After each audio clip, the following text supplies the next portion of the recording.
Wyoming Territory, September 1885. The question that changed everything started with hoofbeats in the dust. What does a man find when he rides into an abandoned barn on the edge of nowhere? What does he see when the light falls through broken boards and catches on something that shouldn't be there? Jack Stone thought he knew every shadow on his land, every sound the wind made through these hills. He'd been riding the Lonesome Ridge Ranch for 7 years alone, except for the ghosts that followed him. But that Tuesday morning, when his horse spooked near the old Miller place, he found something that would shatter his solitude like a gunshot through glass. She was 12 years old, bound to a post in the corner where the horses used to feed. Her dress was torn and dirt stained her hair, matted with blood from a cut above her eye. But it was her eyes that stopped Jack cold. They weren't the eyes of a victim. They blazed with a fury so pure, so absolute, that for a moment he forgot she was just a child. When she saw him, she didn't cry. She lifted her chin and spoke through cracked lips. About time someone showed up.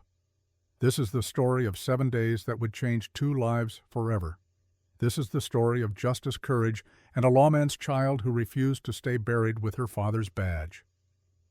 The sun was barely up when Jack cut the ropes. His hands moved quick and sure, the knife blade catching light as it sliced through hemp that had rubbed her wrists raw. She pulled her arms free and immediately reached for the canteen on his belt. He handed it over without a word. She drank like someone who'd been 3 days in the desert water, spilling down her chin, but she kept her eyes on him the whole time, watching, measuring, deciding if he was worth trusting. "Can you stand?" She pushed herself up without waiting for help. Her legs shook, but she locked her knees and stayed vertical through sheer determination. Jack had seen grown men fall apart with less provocation. This girl stood like she was ready to walk through hell if that's what it took. "What's your name?" "Emma Carson." She wiped her mouth with the back of her hand. "My friends call me Em. You can call me Miss Carson until I decide otherwise." Despite everything, Jack almost smiled. Almost. "I'm Jack Stone. This is my land you're bleeding on." "Then I apologize for the inconvenience, Mr. Stone." Her voice carried an edge sharp enough to cut. "Now get me a gun." That's when Jack knew this rescue wasn't going to go the way rescues usually went. This wasn't some helpless flower waiting to be saved. This was a wildfire, barely contained in a child's body, and the men who'd tied her up had made a mistake they wouldn't live to regret. "Let's get you to the ranch first, then we'll talk about guns." She studied him for a long moment, then nodded once. "Fair enough, but Mr. Stone, when those men come back, and they will come back, I intend to be armed. Are we clear?" "Crystal." The ride to the ranch took 20 minutes through country that rolled like frozen waves, all sage and stone under a sky so blue it hurt to look at. Em sat in front of Jack on the saddle, her back straight despite the pain he knew she was in. She didn't lean against him, didn't ask for comfort. Just watched the horizon like she was memorizing every rock, every tree, every place an ambush might come from. Cole Morgan was waiting on the porch when they rode up. The old ranch foreman took one look at the girl and disappeared inside without a word. By the time Jack dismounted and helped Em down, Cole was back with a basin of water, clean cloth, and food that actually smelled like food instead of the bachelor slop they usually ate. "Ma'am," Cole tipped his hat, "you look like you could use a hot meal and a safe place to rest." Em's eyes softened just a fraction. "I could use both, thank you, but the rest will have to wait. Those men might be tracking us right now." "Let them come." Jack's voice was quiet, but there was iron underneath. "This ranch has weathered worse than a few cowards who tie up children." "They're not cowards, Mr. Stone. They're professionals." Em sat at the rough-hewn table and started eating with deliberate precision, like someone who'd been taught manners even in hell. "They knew exactly how to keep me quiet, exactly how to move without leaving tracks, exactly how much pain to use to make a point without breaking me. You're about to fight men who've done this before." Cole and Jack exchanged a glance. The old foreman had fought in the war, had seen the worst humanity could offer. Jack had tracked killers through 3 territories as a Texas Ranger. Between them, they'd buried more evil men than most preachers had prayed over.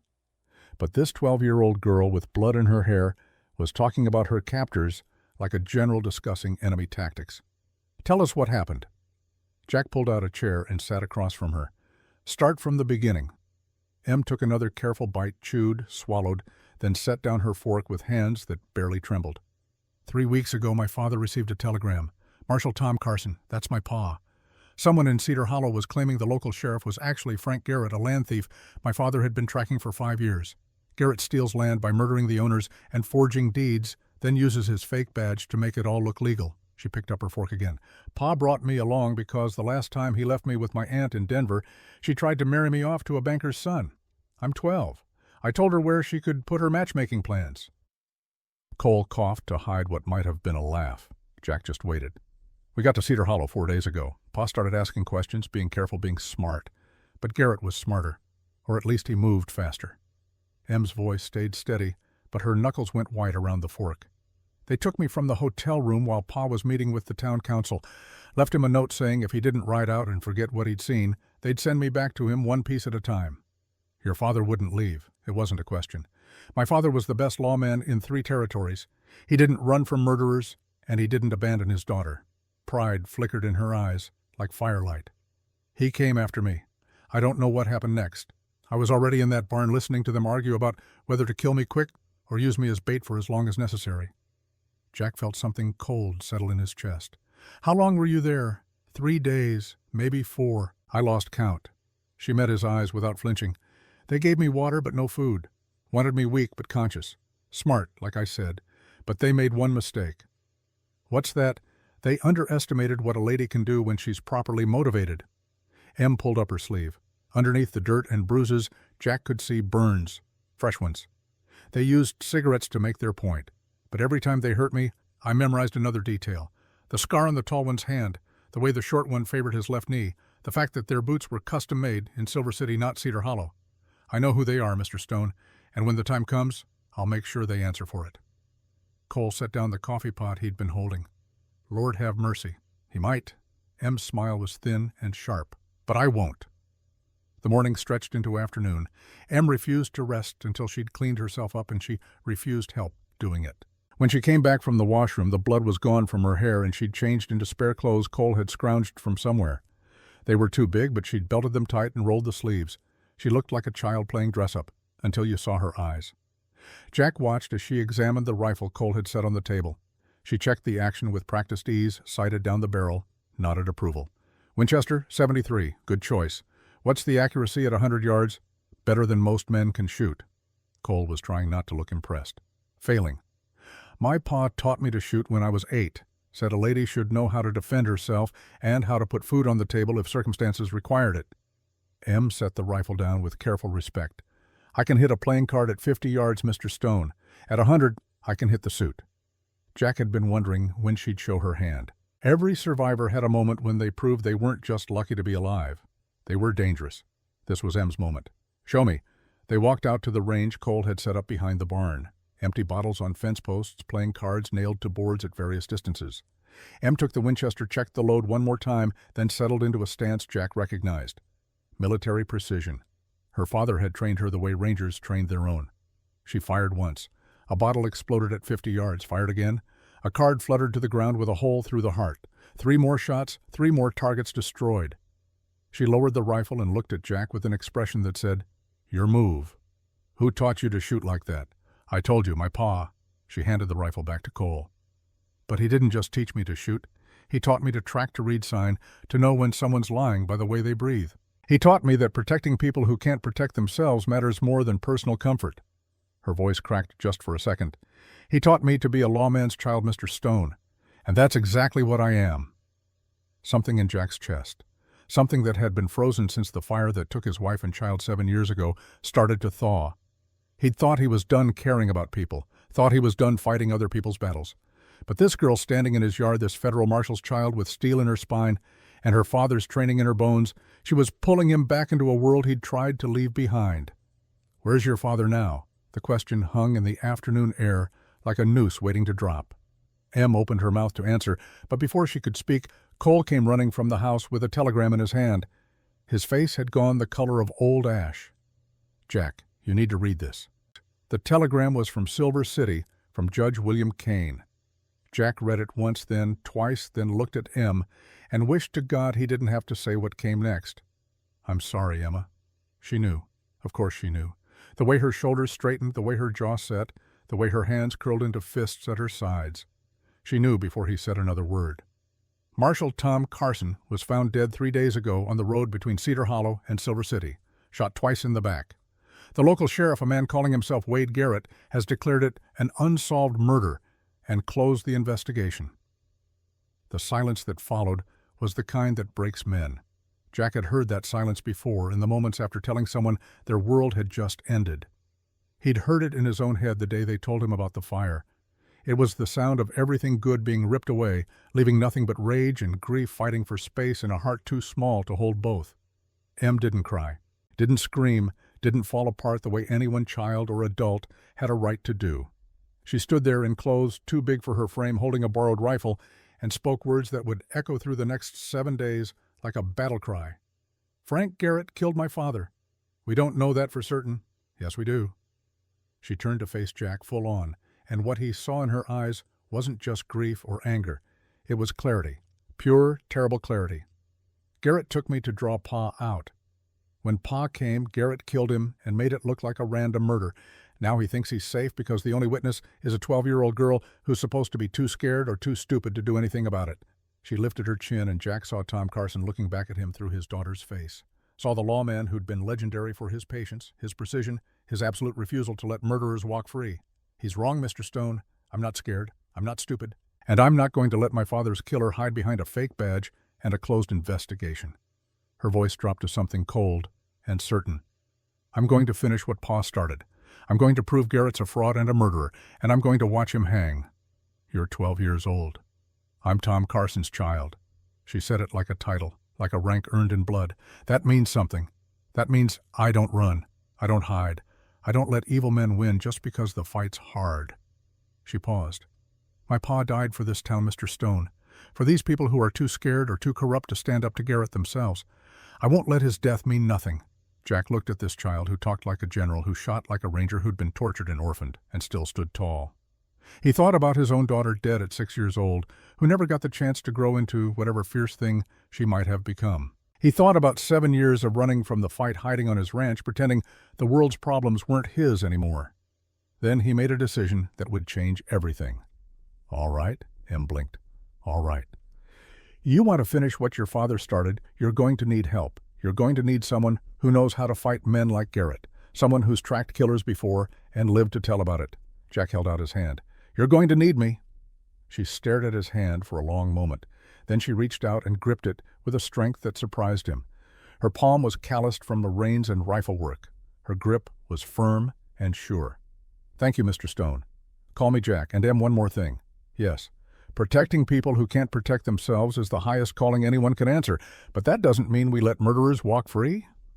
He squeezed her hand once, then let go. "We're going to bring Garrett down. We're going to do it legal and proper the way your pa would have wanted. But make no mistake, when this is over, Frank Garrett will answer for every life he's taken, including your father's." Em's smile was small but genuine. "Then let's get started." As the sun set over Lonesome Ridge Ranch, casting long shadows across land that had seen too much solitude, Jack Stone and Emma Carson began planning their war. Cole joined them at the table, spreading out maps and making lists of allies and enemies. They worked through dinner and into the night. 3 people bound together by loss and determination and the simple absolute certainty that some evils cannot be allowed to stand. Outside, the wind picked up, carrying the scent of sage and coming rain. Somewhere in Cedar Hollow, Frank Garrett sat in a sheriff's office that didn't belong to him, wearing a badge he'd stolen, thinking he'd won. Thinking a dead marshal and a kidnapped child had closed the book on his crimes. He was wrong. The book was just opening. And the first chapter was being written in a ranch house where a broken cowboy and a federal marshal's child were about to remind the territory what justice looked like when good people refused to surrender. 7 days. That's all it would take. 7 days to gather evidence, rally allies, and face down a killer who'd hidden behind the law for far too long. 7 days to show Frank Garrett that Tom Carson's legacy didn't die with him in some unmarked grave. It lived on in a daughter who knew exactly what her father had taught her. Stand up, fight back, never surrender to evil just because the road gets hard. The attack came at dawn just as Jack knew it would. He'd been awake for an hour watching the eastern horizon turn from black to gray to the color of old steel. Coffee steamed in his cup, but he hadn't drunk any. Couldn't afford the distraction. When you're waiting for killers to come calling, every sense needs to be sharp as a skinning knife. Em was already up too. He'd found her on the porch, the Winchester across her lap, her eyes scanning the same horizon he'd been watching. She hadn't said good morning, hadn't said anything, just nodded once to acknowledge his presence, then went back to her vigil. This girl understood what her father must have taught her 100 times over. When bad men know where you are, they come for you. The only question is when.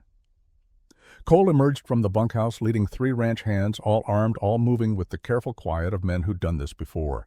They spread out without orders, taking positions that gave them overlapping fields of fire.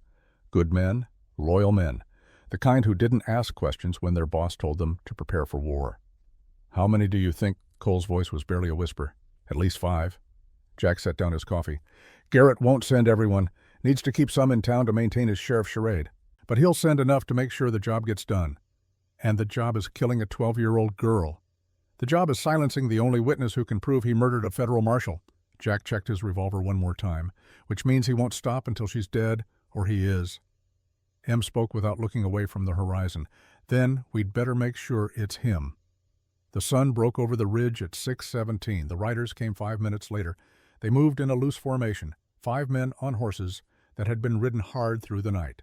Even from a distance, Jack could read their intentions in the way they sat their saddles. These weren't cowboys or drifters. These were hired guns, professionals who killed for money and asked no questions about why. The kind of men Frank Garrett would keep on his payroll for exactly this kind of work. The lead rider pulled up about 50 yards from the house. He was tall, with a scar running down his left cheek that looked like it had been put there by a knife that didn't quite finish the job. His hand rested on his gun, but he hadn't drawn yet, still pretending this might end peaceable. "You got something belongs to us." Jack stepped off the porch, moving slow and deliberate. "Nothing on this ranch belongs to you." "The girl. Garrett wants her back." "Sheriff Garrett." The correction came from M, who'd stood up and walked to the porch rail. "If he's really a lawman, you should use his proper title, unless, of course, he's just a murdering thief who stole a badge." The scarred man's face tightened. "Girl's got a mouth on her." "This girl's got a name." M's voice carried across the yard, clear as a church bell. "Emma Carson, daughter of Marshal Tom Carson, who your boss murdered 3 days ago. And before you decide how this plays out, you should know something." She raised the Winchester with movement smooth as water, sighted down the barrel, and spoke words that would echo through Cedar Hollow before the week was out. "A lady doesn't run from cowards." The scarred man laughed.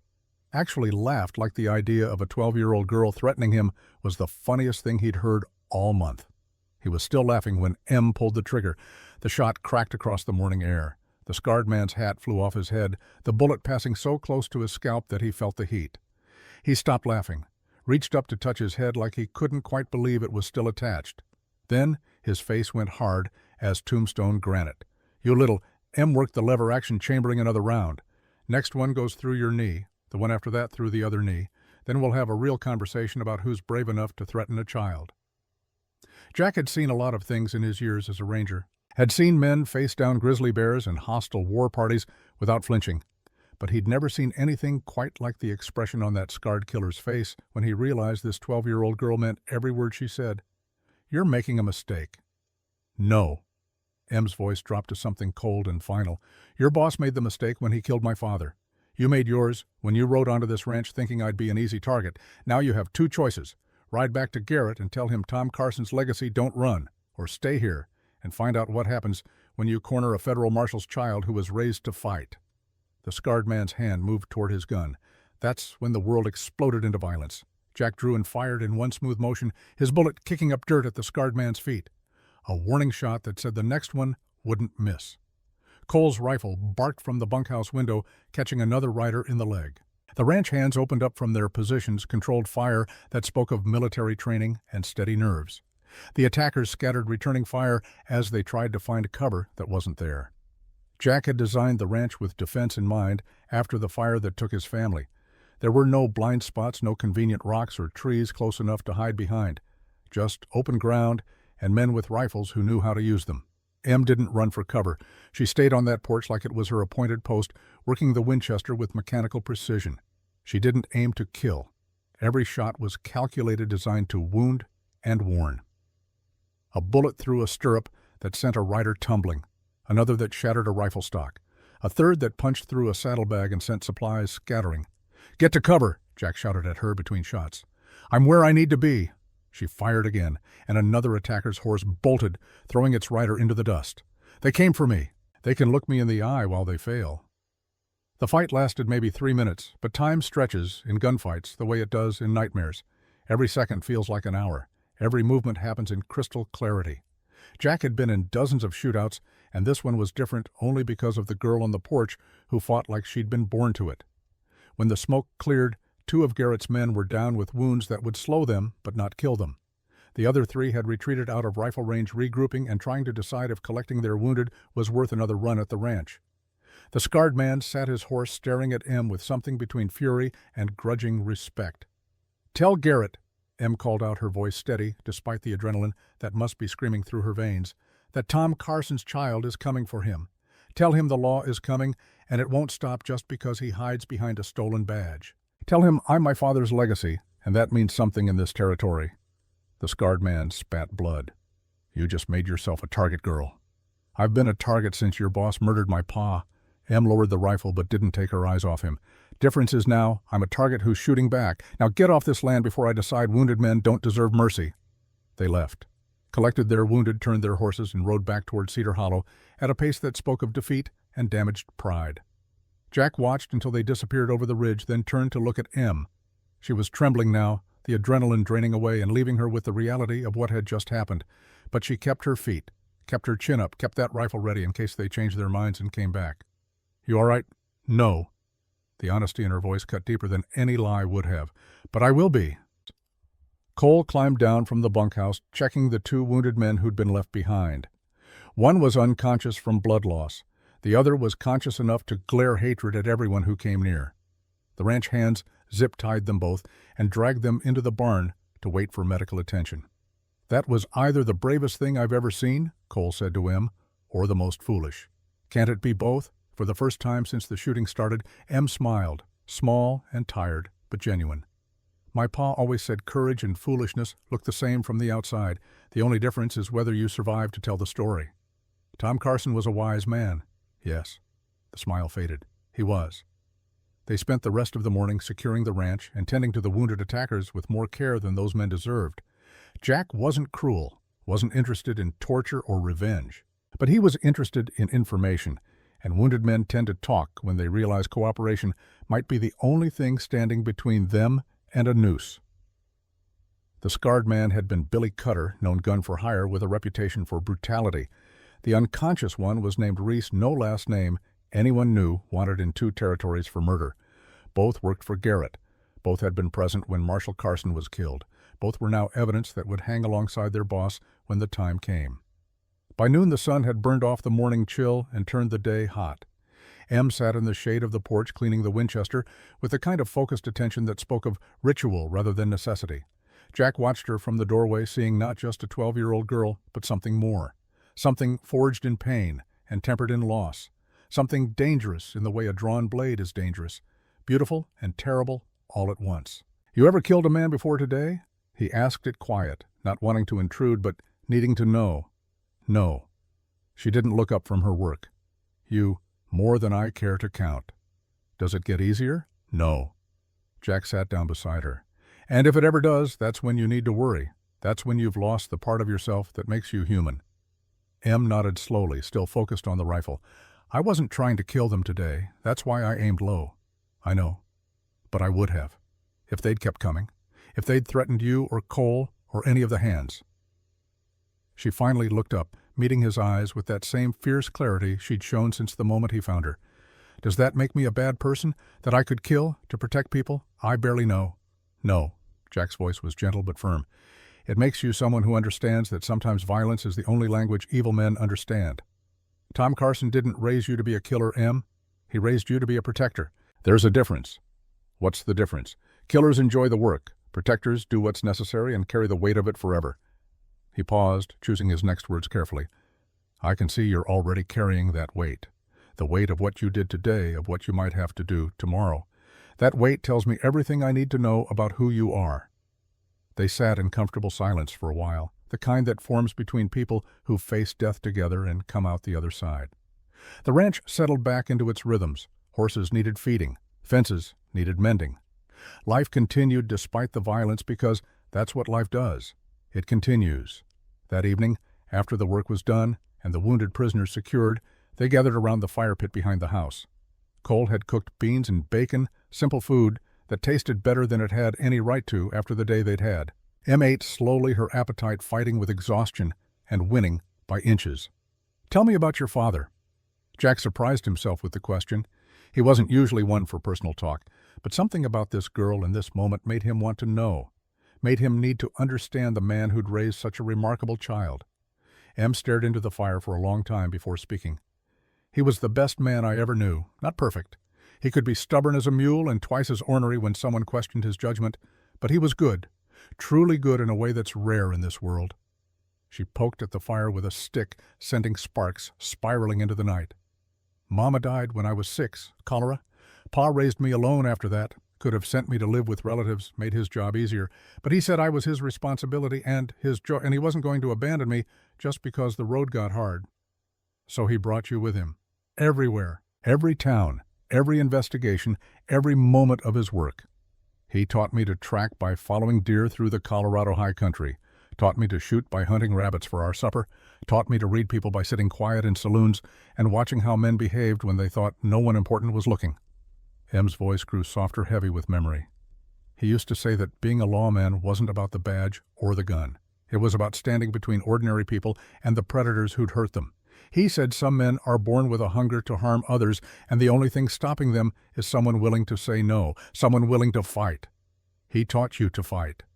He taught me to stand." She looked up from the fire, and in the flickering light, her eyes seemed older than 12. Ancient, somehow, weighted with wisdom that should take decades to earn. There's a difference between fighting and standing. Fighting is about winning. Standing is about refusing to move even when everything in you wants to run. Pa said the hardest thing in the world isn't pulling a trigger. It's standing your ground when every instinct screams at you to flee. Jack understood that truth in his bones. He'd stood his ground plenty of times as a ranger, but he'd also run. Run from the fire that took his family. Run from the pain of staying in a house full of ghosts. Run all the way to this ranch where he thought he could hide from the world and its endless supply of cruelty. "I ran once," the words came out before he could stop them. 7 years ago. Lost my wife Catherine and my daughter Lily Rose in a fire. Arson. Man I'd arrested years before came back for revenge. Burned our house while I was away tracking a different criminal. He paused, the old pain sharp as ever. "I caught him. Brought him to justice, but it didn't bring them back. Nothing could bring them back. So you came here. So I ran here." The honesty tasted bitter. "Built this ranch. Told myself I was retiring, that I'd earned peace after years of violence. Truth was, I couldn't face the world anymore. Couldn't stand to see happy families knowing mine was ash and memory." Em reached over and placed her small hand on his weathered one. The gesture was simple, but it carried a weight of understanding that transcended words. She knew loss, knew the urge to run from pain so vast it threatened to swallow you whole. And somehow this 12-year-old girl who'd just lost her father was comforting a 45-year-old man who'd lost his family 7 years gone. "My pa used to say that pain is the price we pay for love. The deeper the love, the deeper the pain when it's taken away." Her voice was steady, strong. "But he also said that running from pain doesn't make it smaller. It just makes you smaller, makes you less than what you were meant to be." Jack looked at this child who spoke like a philosopher and fought like a ranger. Tom Carson was right. Usually was. She squeezed his hand once, then let go. "That's why I have to finish what he started. Not for revenge, though God knows the rage in me wants blood. But because Pa believed that good people have an obligation to stand against evil. If I don't finish this, if I let Garrett walk free, then everything Pa taught me means nothing. His death means nothing. It won't mean nothing." Cole spoke up from across the fire. "Tom Carson's legacy already means something because it created you. A girl brave enough to stand on a porch and face down 5 killers. Smart enough to wound instead of kill when killing would have been easier. Strong enough to carry grief and rage and still choose the hard right over the easy wrong." He raised his coffee cup in salute. "The marshal raised a daughter worthy of his name. That means everything." The night deepened around them, stars emerging in a sky so vast it made human concerns feel small by comparison. But their concerns weren't small. A murdered marshal, a corrupt killer wearing a badge, a 12-year-old girl determined to see justice done.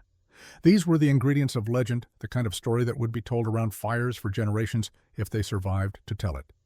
They were still sitting there making plans and checking weapons when they heard the horse approaching. Single rider moving slow, calling out identification before coming into rifle range. Doc Abigail Reed, the physician from Cedar Hollow, riding through the night with news that couldn't wait for morning. She dismounted with the stiffness of someone who'd spent too long in the saddle and not enough time sleeping. Her medical bag hung heavy on her shoulder. Her face carried lines of exhaustion and something else. Fear, maybe, or determination that looked like fear in the wrong light. "Jack Stone." She nodded to him, then turned to M. "And you must be the marshal's daughter. I knew your father. Good man. Too good for what this territory did to him. You have news." M stood reading the urgency in Doc Reed's posture. "I have evidence." The doctor pulled a leather folder from her bag. "I've been treating patients in Cedar Hollow for 20 years. Know every family, every illness, every death that comes through my office. 3 months ago, ranchers started dying. Accidents, or so Garrett claimed. Fall from a horse. Trampled by cattle. Snake bite that went septic." She opened the folder, revealing medical reports written in careful script. "But I examined the bodies. The falls were from bullets to the back of the head. The trampling came after death staged to hide knife wounds. The snake bite was injected venom, not a natural strike." Jack took the reports, scanning them with growing fury. "Garrett's been murdering ranchers. 12 of them!" Doc Reed's voice shook with anger. 12 good men who refused to sell their land at the prices Garrett's boss was offering. So Garrett killed them and forged deeds transferring ownership. By the time I realized what was happening, it was too late. I took my evidence to your father, Miss Carson. He was the first lawman who believed me." M's face had gone pale. "That's why they killed him." "That's why they killed him." The doctor sat down heavily. "Tom was going to take this evidence to Judge Kane in Silver City. But Garrett found out, used you as bait to draw him into the open, then murdered him on the road." "How do you know all this?" "Because Billy Cutter got drunk 2 nights ago and bragged about it in the saloon. Said shooting a federal marshal in the back was the easiest money he'd ever made." Doc Reed's hands clenched into fists. "Half the town heard him. None of them will testify because they're too scared of Garrett. But I'll testify. I'll stand up in front of Judge Kane and any court in this territory and tell them what I know." Jack looked at the evidence, at the doctor's determined face, at M's expression of fierce hope. The pieces were falling into place. They had proof of murder. They had a witness with credibility. They had a case that could bring down Garrett and everyone working with him. They just had to get that evidence to Silver City. 40 miles through country Garrett controlled. 40 miles with killers on their trail and a deadline that grew shorter with every hour. "We need a plan." M's voice cut through his thoughts. "Garrett knows we have evidence now. He'll be watching every road between here and Silver City. Then we don't take the roads." Jack stood his mind already, working through routes and strategies. "Cole, you know the territory better than anyone. Is there a way through the mountains?" "There's a way." Cole pulled out a map and spread it on the ground. "Shoshone Trail through the high country. Rough going, but it'll cut the distance in half and keep us off the main roads. We leave at dawn." Jack looked at each of them in turn. "Doc, can you stay here with the ranch hands, keep those prisoners secured, and tend to any wounded?" "I need to get back to Cedar Hollow." Doc Reed stood brushing dust from her riding skirt. "Someone needs to keep documenting what Garrett does next. And there are people in town who'll need medical care if things go badly. It's dangerous." "Everything's dangerous now." The doctor's smile was grim. "But I'm not abandoning my patients just because their town's run by a murderer. I'll ride back tonight, keep my head down, and wait for Judge Kane to arrive with federal marshals." She gripped M's shoulder firmly. "Finish what your father started, child. Bring that evidence to Silver City. Make sure Tom Carson's death means something." They watched her ride back toward Cedar Hollow, this brave woman returning to danger because her oath to heal mattered more than her fear. M stood on the porch long after the hoofbeats faded, her mind already working through the journey ahead. "Cole and I will take the evidence." She said it like a fact, not a suggestion. "You stay here and make sure Garrett thinks we're all still at the ranch." Jack opened his mouth to argue, then closed it again. The girl was right. Garrett would be watching for him, expecting the famous ex-ranger to make the run to Silver City. He wouldn't be watching for a 12-year-old girl and an old foreman taking the mountain route. "She's right." Cole said it before Jack could. "You're the obvious target. We're the smart play." "It's dangerous. Everything's dangerous now." M met his eyes without flinching. "But I'm not asking for permission, Jack. I'm telling you what's going to happen. This is my fight, my father's justice. I won't hide behind you or anyone else while other people risk their lives for my cause." In that moment, Jack saw not just the marshal's daughter, but Tom Carson himself, the same iron will, the same refusal to let others fight battles that belonged to him, the same absolute certainty that justice mattered more than safety. He'd lost the argument before it started. "All right, He held up his hands in surrender. "But you take supplies for 3 days, extra ammunition. And you check in with Red Sky Walker at the Shoshone camp. He owes me a favor. He'll make sure you get through the high country safely." Em smiled, and for just a second she looked like a regular 12-year-old girl, not a warrior preparing for battle. "Thank you." "Don't thank me yet." Jack's voice was grim. "Thank me when you make it to Silver City alive." They spent the rest of the night preparing, packing supplies, checking weapons, memorizing routes and contingency plans. By the time the eastern sky started to lighten, everything was ready. 2 horses loaded with evidence and provisions. 2 riders ready to face whatever the mountains and Garrett's men could throw at them. Em stood on the porch one last time, looking out over the ranch that had sheltered her after her father's murder. Jack stood beside her, this broken cowboy, and this determined girl, both carrying weight too heavy for shoulders that had already borne too much. "If something happens to me," Em said quietly, "make sure Judge Kane gets that evidence. Make sure my father's death means something. Nothing's going to happen to you. But if it does," Jack placed a hand on her shoulder, gentle and sure, "if it does, I'll burn Garrett's world down around him. I'll make sure every killer he's ever hired hangs from the same gallows. I'll make sure the law is served not just for your father, but for every person that monster has hurt." He paused. "But that's not going to happen. Because you're Tom Carson's child, and children like you don't fall easy." Em turned and hugged him, quick and fierce. Then she was gone, climbing into the saddle beside Cole, riding toward the mountains where justice waited. Jack watched until they disappeared into the pre-dawn shadows, this old foreman and this young warrior carrying hope and evidence and the weight of a murdered marshal's legacy. Behind him, the ranch prepared for whatever came next. Because if Garrett discovered Em had slipped through his net, the retaliation would be swift and brutal. But Jack Stone had faced worse odds before, and this time he had something worth fighting for, a promise to a 12-year-old girl who'd reminded him what courage looked like. The mountain trail was older than memory, carved by generations of Shoshone feet into stone that remembered when this land had different names. Em and Cole followed it upward through country that grew wilder with every mile, leaving behind the grasslands for pine forests so dense the sun came through in scattered coins of light. The horses picked their way carefully over roots and rocks, their breath coming harder in the thin air. They'd been riding for 3 hours when Em first felt it, that prickle on the back of her neck that her father had taught her to trust, the sense of being watched by eyes that didn't wish you well. "Cole." The old foreman's hand moved to his rifle before she finished saying his name. He'd felt it too. They were being tracked. "How many?" "Can't tell yet." Cole scanned the trees with eyes that had survived a war and 30 years of hard country. "But they're good, real good, not making noise, staying downwind, keeping to cover." Em's heart hammered against her ribs, but she kept her voice steady. "Garrett's men, maybe, or maybe something else." Cole pointed ahead where the trail curved around a granite outcrop. "That's Shoshone territory proper. We cross that line, we're under their protection, assuming they decide to grant it." They rode another half-mile before the watchers revealed themselves. Not men, just one man. But he moved with such complete command of the landscape that he seemed to be the forest itself, taking human shape. He stepped out from behind a ponderosa pine, 50 yards ahead, his rifle held loose in the crook of his arm. No threat, but no welcome either. Red Sky Walker looked exactly like his name suggested. He stood tall and straight despite years that must number near 70, his face weathered to the color of old copper, his hair silver as winter clouds. He wore traditional clothing mixed with practical additions, a knife at his belt moccasins that made no sound on stone. His eyes missed nothing. "Cole Morgan," the old Shoshone's voice carried clearly through the mountain air. "You ride the sacred path without permission." "Red Sky." Cole raised his hand in greeting, keeping his other hand well away from his weapon. "I come asking that permission now, and calling in an old debt if I have to." "The debt was paid when I needed it paid." Red Sky Walker's gaze shifted to Em, studying her with an intensity that made her feel transparent. "This is the lawman's child, the one who stood on Stone's porch and made killers bleed." Em blinked. "How do you know that the wind carries stories? The birds speak of brave children and cowardly men." Something that might have been approval flickered in those ancient eyes.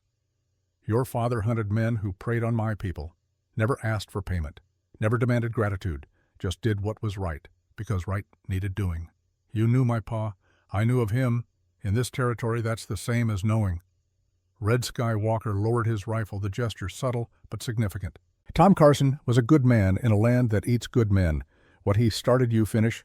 I'm trying to. Trying is what cowards do. What do you do? Em felt the challenge in those words, felt the weight of judgment from a man who'd seen empires rise and fall, who'd watched his own people pushed aside by the same kind of men who now hunted her. She thought about her father, thought about justice, thought about standing on that porch facing 5 killers and refusing to run. I finish it. She said it simple and sure. No matter what it costs. No matter who stands in my way. Frank Garrett murdered my father, and I'm going to watch him hang for it. Red Skywalker studied her for a long moment. Then he nodded, once the gesture carrying finality. Then I will help you finish it. He moved forward, each step placed with the precision of a man who'd spent a lifetime reading trails. There is a path through the high country, faster than the one you're on, more dangerous. But it will bring you to Silver City by tomorrow's dawn if you ride through the night. We can ride through the night. Em dismounted, her legs stiff from hours in the saddle, but her determination unshaken. Can you ride through fear? The old Shoshone looked at her with eyes that had seen too much death to be impressed by bravado. The men who hunt you are not far behind. 3 riders, professionals who track like wolves. They will find this path, they will follow, and when they catch you, they will not show mercy just because you are young. Cole swore under his breath. Billy Cutter, the scarred one, yes, he leads them. Red Skywalker pointed down the trail they'd just climbed. He found your tracks an hour after you left Stone's ranch, has been following ever since. Smart enough to stay back, patient enough to wait for the right moment to strike. Em felt ice settle in her stomach. They'd known Garrett wouldn't give up, known he'd send men after them. But knowing and facing it were different things entirely. How long before they reach us? 2 hours, maybe less, if they push hard. Red Skywalker gestured toward a narrow gap between 2 rock faces that Em hadn't even noticed. The hidden path is there. Difficult. The horses will struggle, but it will take you above the pursuit. By the time they reach this place, you will be gone like smoke on wind.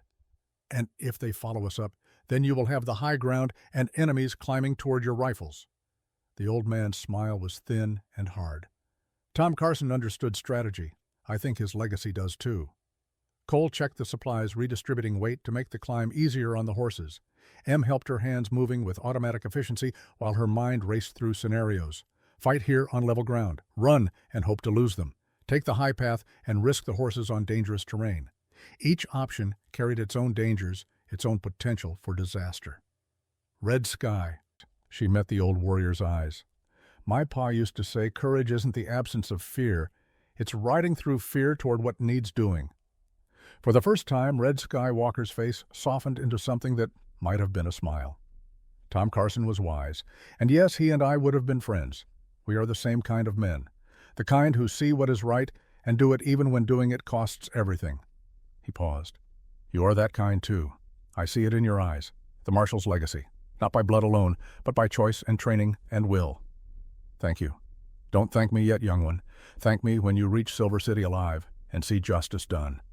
He pointed at the hidden path again. Now go. I will stay here and slow your pursuers, give you time to gain distance. You don't have to do that. Em felt something clench in her chest. They'll know you helped us. They will know I stood where I chose to stand. Red Skywalker's voice carried no fear, no doubt. I am old. I have seen enough summers to be satisfied. If this is where my story ends, it ends well, fighting for a just cause beside a brave child. Cole gripped the old man's shoulder. I still owe you that debt, Red Sky. Then live. See this girl safe to Silver City. Watch her finish what her father started. The Shoshone warrior's eyes gleamed. That will be payment enough. They left him standing on the trail, rifle ready, a lone defender, buying time with his presence. Em looked back once and saw him raise his hand in farewell. Then the hidden path swallowed them whole, steep and narrow and dark as a throat. The climb took everything the horses had and more. The path twisted like a snake with a broken back, sometimes so narrow the saddlebags scraped stone on both sides.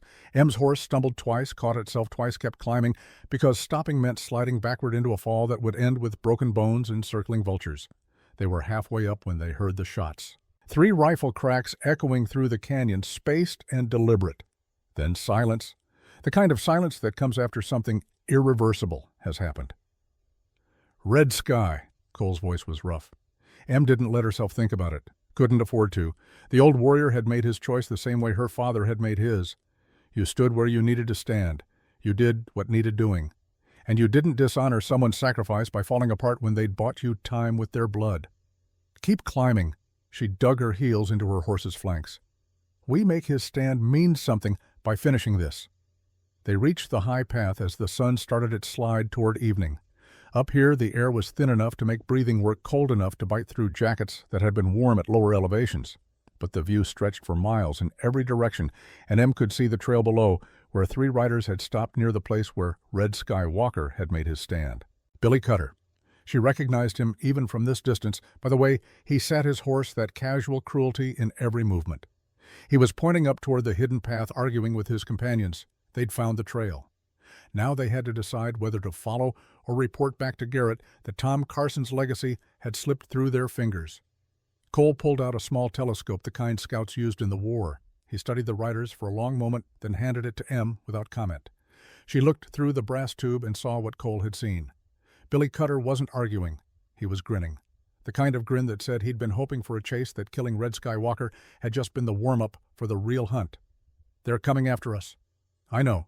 Em collapsed the telescope and handed it back. How long before they reach the high path? Hour and a half if they push hard, maybe 2 if they're smart and take it slow. Cole scanned the terrain ahead. There's a narrow pass about 3 miles forward. Rock walls on both sides, only one way through. If we can reach it first, set up a proper ambush. Then we stop running and start fighting. Em finished the thought, her mind already working through tactics her father had drilled into her over campfires and long rides.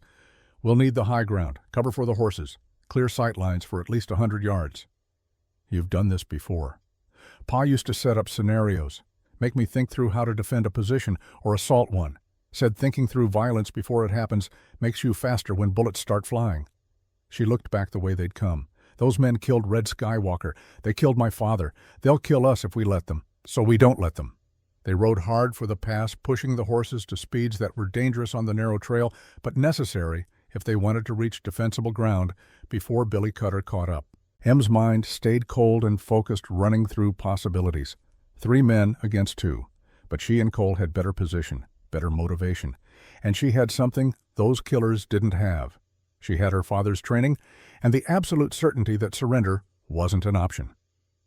The pass opened up before them like a gap between broken teeth, maybe 30 feet wide, with rock walls rising 50 feet on either side. Perfect. Cole dismounted and led his horse through, finding a sheltered spot behind a boulder where the animals would be protected from stray bullets. Em followed her hand steady as she checked her Winchester and the revolver Cole had given her that morning. You know how to do this, Cole asked, not doubting, just confirming. Pa taught me. Em found her position on the right side of the pass, behind rocks that gave her cover and a clear field of fire. Wait until they're committed to the pass. No escape route. Then call out for surrender. Give them one chance to walk away. If they refuse, we end it. And if they surrender, then we tie them up and take them to Judge Kane as more evidence against Garrett. Em met Cole's eyes. But they won't surrender. Men like Billy Cutter don't surrender to a girl and an old foreman. They'd rather die fighting than live with that shame. Cole took position on the left side, his rifle resting on stone worn smooth by 10,000 years of wind and weather. Tom Carson raised you right, Em. Raised you to be hard when hardness is required, but don't lose the part of you that's still just a girl. Don't let this fight take your humanity. I'll worry about humanity after justice is served. They waited. The sun continued its descent, painting the rock walls in shades of amber and rust. Em's legs cramped from crouching, but she didn't move, didn't adjust her position. Stayed frozen like a hunter waiting for deer, knowing that movement meant discovery and discovery meant losing the advantage. She heard them before she saw them. Hoofbeats echoing off stone leather, creaking low voices discussing whether to push through the pass or find another route. Billy Cutter's voice rising above the others, confident and cruel. It's just a girl and an old man. We've killed harder targets before breakfast. They came into view one by one.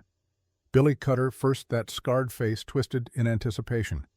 Then 2 others Em didn't recognize, younger men with dead eyes and guns worn smooth from use. Professional killers, all 3 the kind Garrett kept on his payroll for exactly this work. They were 20 feet into the pass when Em stood up. That's far enough. All 3 riders jerked their weapons toward her voice, but froze when they saw Cole's rifle aimed down from the other side. Caught in a crossfire with no cover and no good options. Billy Cutter's grin disappeared like smoke. Well now, his hand stayed near his gun, but he didn't draw. Not yet. Tom Carson's legacy, playing at being a lawman like her daddy. Not playing. M's voice was steady, cold as the mountain air. "I'm giving you one chance. Dismount. Put your weapons on the ground. Surrender, and you'll live to stand trial." Billy Cutter laughed. Actually laughed, the sound echoing off stone walls. "You think I'm scared of a 12-year-old girl? You should be." M's finger rested on the trigger, her aim unwavering. "My pa was the best tracker in Texas, best shot in 3 territories, best lawman most people ever met. And before he died, he taught me everything he knew, every trick, every tactic, every way to stop men like you from hurting innocent people. He taught you to shoot children in cold blood. He taught me that evil men don't deserve mercy just because they're good at pretending to be civilized." M's voice dropped to something hard and final. "You killed Red Skywalker. You murdered my father. You tried to kill me. That's 3 chances you've already used up. This is the last one you're getting." The moment stretched like a bowstring drawn to breaking. Billy Cutter's hand hovered over his gun. His companions shifted in their saddles, calculating odds and finding them lacking. 3 professional killers against 2 defenders with perfect position and clear moral certainty. Billy Cutter made his choice. His hand dropped toward his revolver, fast as a rattlesnake's strike. But M was faster. Her father's training, months of practice, years of preparation, all of it coming together in one smooth motion. She fired before Billy cleared leather. The shot took him in the right shoulder, exactly where she'd aimed.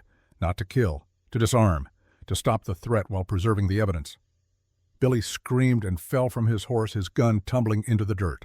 Cole's rifle barked a heartbeat later, catching the second rider in the leg as he tried to wheel his horse around. The man dropped 2 howling curses that echoed off the canyon walls. The third rider froze, hands raised high, all the fight draining out of him when he realized he was outmatched. "Don't shoot, I surrender. Down off the horse." Cole's voice was steady as bedrock. "Slow movements. Anything quick. And I put the next bullet somewhere less forgiving." The man dismounted like he was made of glass, hands never coming near his weapons. M kept her rifle trained on him while Cole moved forward to collect guns and tie hands. Billy Cutter was still conscious, cursing through teeth gritted against pain. "You're going to regret this, girl. Garrett will hunt you down. Will make you wish you'd died in that barn." M walked over and looked down at him with eyes that held no pity, no fear, no doubt. "Frank Garrett murdered my father, murdered 12 ranchers, murdered Red Skywalker today because he stood between you and me. And when I reach Silver City tomorrow, when I hand Judge Kane the evidence that will hang your boss, I'm going to think about you sitting in a cell knowing you failed." She leaned closer, her voice dropping to a whisper that somehow carried more threat than any shout. "Pa always said the law comes for everyone eventually. It's coming for Garrett, and you're going to help it arrive." They left the 3 men trussed like Christmas turkeys. Their wounds tended enough to keep them from bleeding out, but not enough to make them comfortable. Cole had found rope in their saddlebags, the same kind they'd likely used to bind other victims. The symmetry was sharp and satisfying.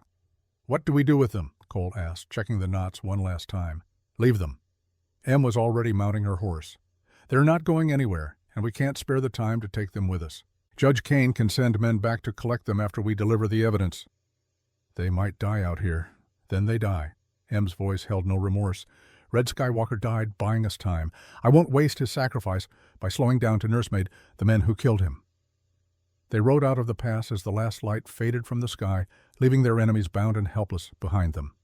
The trail ahead was dark and dangerous, but M pushed her horse harder, driven by something beyond fear or exhaustion. Justice. That's what drove her. The same force that had driven her father through a career of hunting killers and protecting the innocent. Midnight found them on the downslope, the horses stumbling with fatigue, but still moving because stopping meant losing momentum they might never regain. M's eyes burned. Her body ached, but she kept riding, kept pushing, kept moving toward Silver City and Judge Kane, and the moment when her father's death would finally mean something beyond grief. Cole rode beside her in silence, this old foreman who'd signed on for ranch work and found himself escorting a child warrior through hostile country. If he had doubts about what they were doing, he kept them locked behind weathered features that had learned long ago not to show weakness. Dawn broke as they crested the final ridge. Below them, spread across a valley like a promise-kept, Silver City emerged from shadows into light. Bigger than Cedar Hollow, more permanent, the kind of town that had courts and laws and judges who couldn't be bought or scared into silence. M reined in her horse and just looked for a moment. They'd made it. Through the mountains, through the ambush, through everything Garrett had thrown at them. She'd made it, and in her saddlebag, carefully wrapped in oilcloth, rested the evidence that would bring down a killer and honor her father's memory. "We did it." The words came out barely a whisper.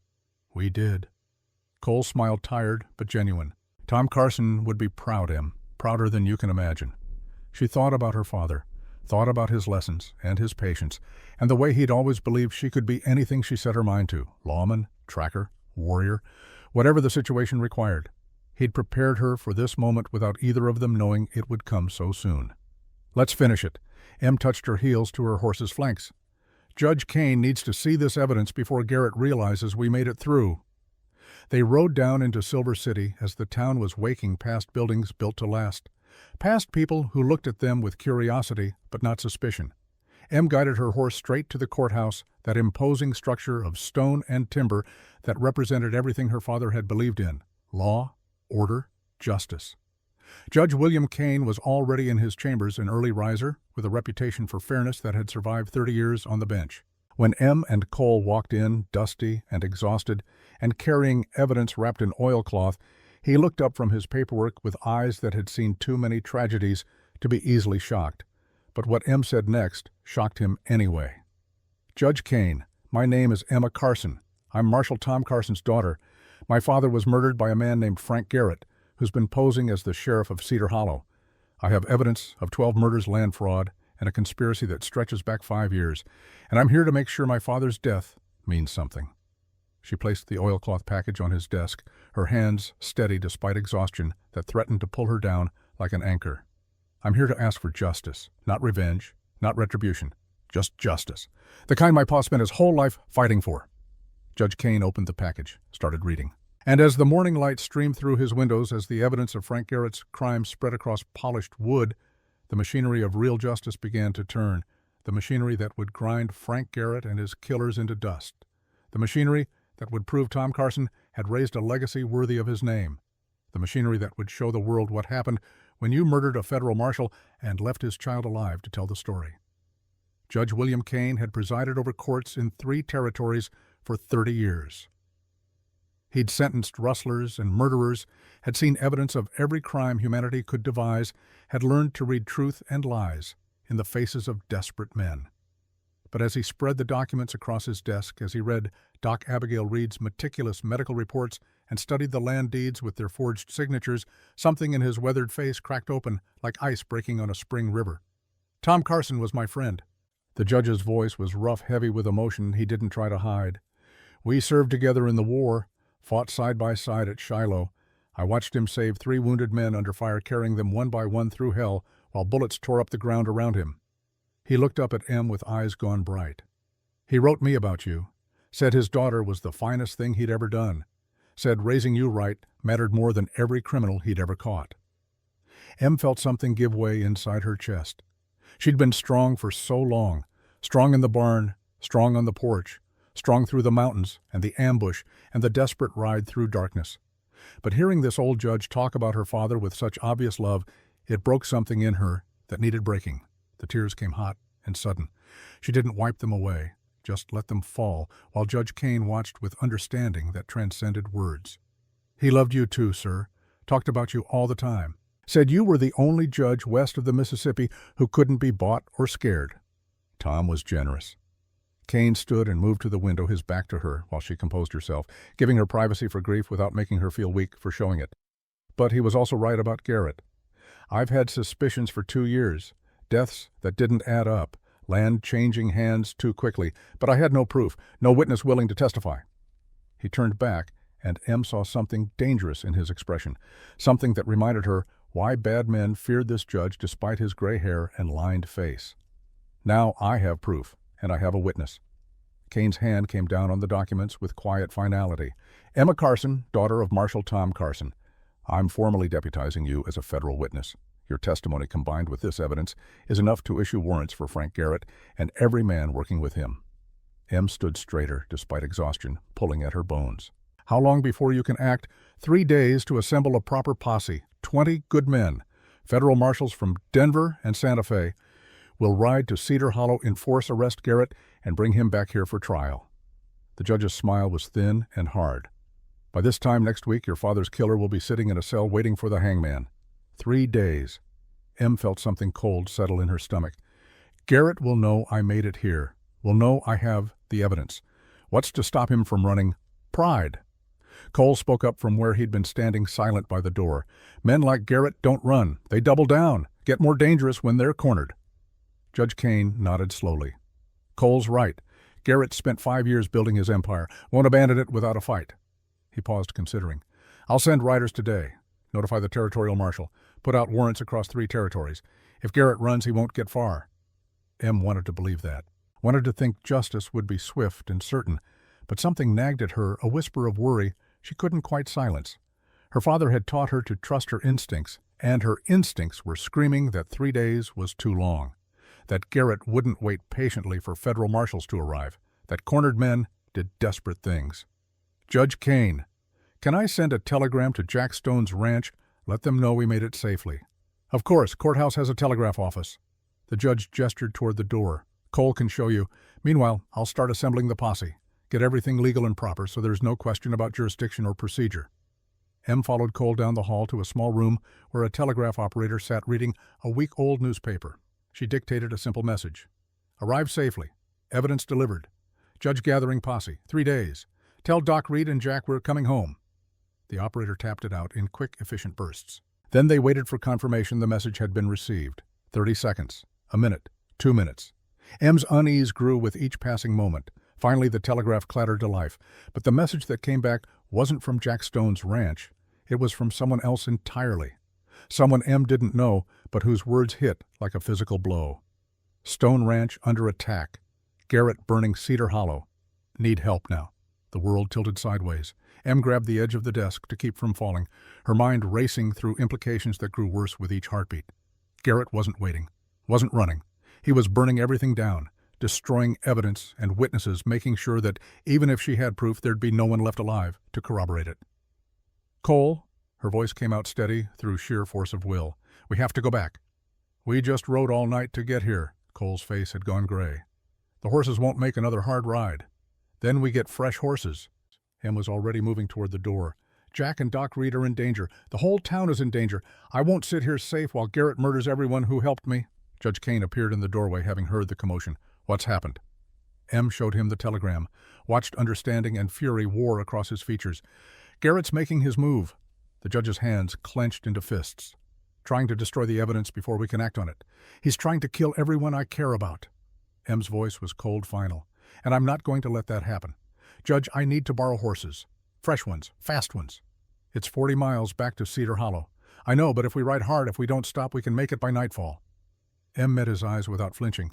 My father died protecting that town. I won't abandon it now. Something shifted in Kane's expression. Pride, maybe, or recognition of the same steel that had driven Tom Carson through a career of fighting impossible battles. Take my horses. The bay and the roan in the courthouse stable. Best mounts I own. He turned to Cole. You sure about this, old-timer? That girl's father saved my life twice. Cole straightened, despite obvious exhaustion. Least I can do is ride with his legacy when she goes to save his town. 20 minutes later, they were mounted on fresh horses, saddlebags packed with ammunition and supplies scrounged from the courthouse. Judge Kane stood on the steps watching them prepare to ride, his face etched with worry. I'll follow with the posse. Push as hard as I can. Should reach Cedar Hollow by tomorrow afternoon at the latest. That might be too late. Em gathered the reins, feeling the powerful horse shift beneath her. But it'll have to be enough. She kicked her heels, and the bay leaped forward, eager after a night in the stable ready to run. Cole followed on the roan, and together they thundered out of Silver City like avenging angels, racing toward a town that might already be burning. The miles blurred together under hooves that ate distance with mechanical precision. Em pushed the bay hard but not recklessly, knowing that killing the horse with overwork would strand them miles from anywhere. She rode with her father's skill, reading the animal's breathing and gait, knowing exactly how much to demand and when to ease back. But even as she rode, even as the landscape rolled past in shades of sage and stone, her mind was 40 miles away in Cedar Hollow. Imagining flames, imagining screams, imagining Jack Stone trying to defend a town against killers who'd already proven they'd murder anyone who stood in their way. She thought about Doc Reed, who'd risked everything to bring evidence against Garrett. Thought about Mrs. Sarah Wells at the general store, who'd shown Em kindness when she'd first arrived. Thought about Reverend Matthews and the ranch families and all the ordinary people just trying to live their lives in a territory that had been poisoned by one man's greed. And she thought about Jack Stone, The broken cowboy who'd found her in that barn and given her shelter, who'd trusted her enough to let her ride into danger with Cole, who'd looked at a 12-year-old orphan and seen not a victim but a warrior worth believing in. Please let them be alive. Please let us be in time. The prayer ran through her mind like a drumbeat matching the rhythm of hooves on hard ground. It had been 6 days since her father's murder, 6 days of running, fighting, surviving. And now Cedar Hollow was burning. While M raced north toward Cedar Hollow, Frank Garrett sat in the sheriff's office he'd stolen, pouring whiskey into a glass with hands that trembled slightly. Not from fear, from rage so pure it threatened to burn him from the inside out. The telegram from Silver City had arrived an hour ago. 3 words that changed everything. She got through. Tom Carson's legacy had made it to Judge Kane, had delivered evidence that would tear down everything Garrett had built over 5 years of careful planning and ruthless execution. He drained the whiskey and poured another, his mind working through options that grew narrower with each passing minute. Running was possible. He had money stashed in 3 different towns, horses, ready connections who'd hide him for a price. But running meant abandoning his empire, meant admitting defeat to a 12-year-old girl who should have died in that barn. No, running was for cowards and failures. Garrett was neither.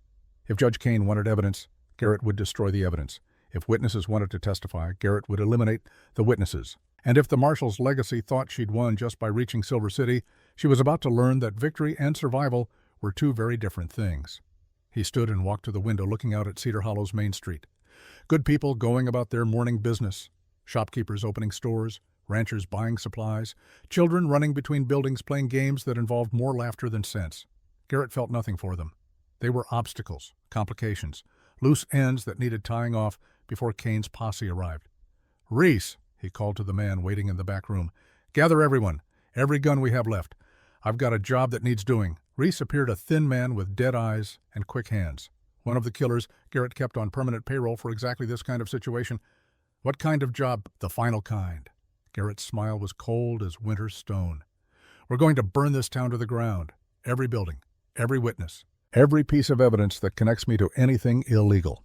By the time Judge Kane gets here with his posse, there won't be anything left to investigate. The people will fight. Let them." Garrett picked up his gun belt and strapped it on with practiced ease.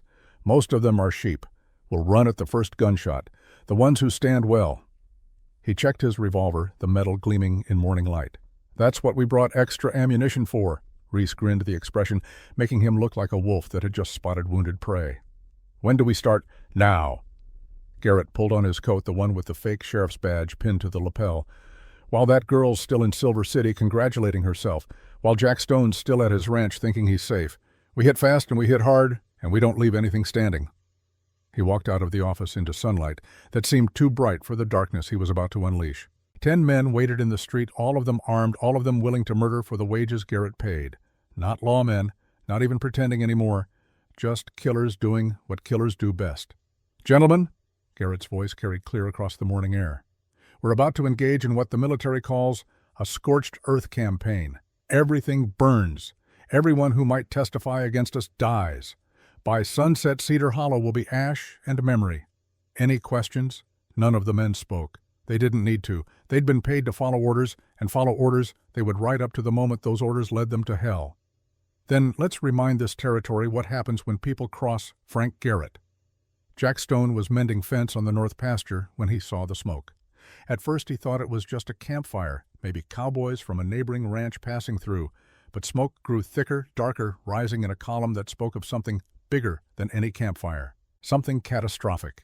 He dropped his tools and ran for his horse mind, already racing through possibilities. Wildfire, accident, something worse. He was in the saddle and riding hard before he consciously decided to move instinct and experience overriding the slower process of rational thought. The smoke was coming from Cedar Hollow. As he got closer, as the column resolved into individual threads rising from different locations, Jack's blood turned to ice water. This wasn't one fire. This was multiple fires, coordinated, deliberate. Garrett was burning the town.